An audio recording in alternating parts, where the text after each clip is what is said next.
നമുക്കിനി വിനേഗർ വേം അഥവാ ബിയർ വേം എങ്ങനെയാണ് ഉണ്ടാക്കുകയെന്ന് നോക്കാം. അതിന് 3 ഡിഫറെൻറ്റ് മെത്തേഡുകളാണ് നമ്മൾ പരിചയപ്പെടുന്നത്. ഒന്ന് എന്ന് പറയുന്നത് ഒരു പാത്രത്തിലേക്ക് ലേശം വെള്ളം എടുക്കുക. 20 ലിറ്റർ കൊള്ളുന്ന ഒരു ബക്കറ്റിലേക്കാണെന്നുണ്ടെങ്കിൽ ഒരു കുപ്പി ബിയറാണ് ഒഴിക്കേണ്ടി വരുന്നത്. അത് ഒഴിച്ച് വെച്ചതിന് ശേഷം അരമണിക്കൂർ റെസ്റ്റ് ചെയ്യാൻ വയ്ക്കുക.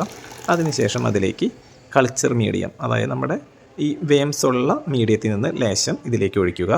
അതിനുശേഷം അതിലേക്ക് കുറച്ച് ആപ്പിളിൻ്റെ പീസുകൾ തൊലി കളയാതെ ഇടുക. തൊലി കളയാതെ ഇടുന്നതാണ് കുറച്ചുകൂടി നല്ല റിസൾട്ട് കാണുന്നത്. അതുകൊണ്ട് തൊലി കളയാതെ ഇടുക.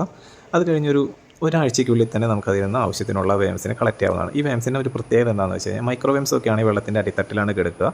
ഒപ്പം അവർ ഗ്രൂപ്പായിട്ട് ഇങ്ങനെ കെട്ടുപിണഞ്ഞ് കിടക്കും. അതുകൊണ്ട് തന്നെ കുഞ്ഞുങ്ങൾക്ക് അവയെ ഫീഡ് ചെയ്യുന്നതിന് കുറച്ച് ബുദ്ധിമുട്ടുണ്ടാവും.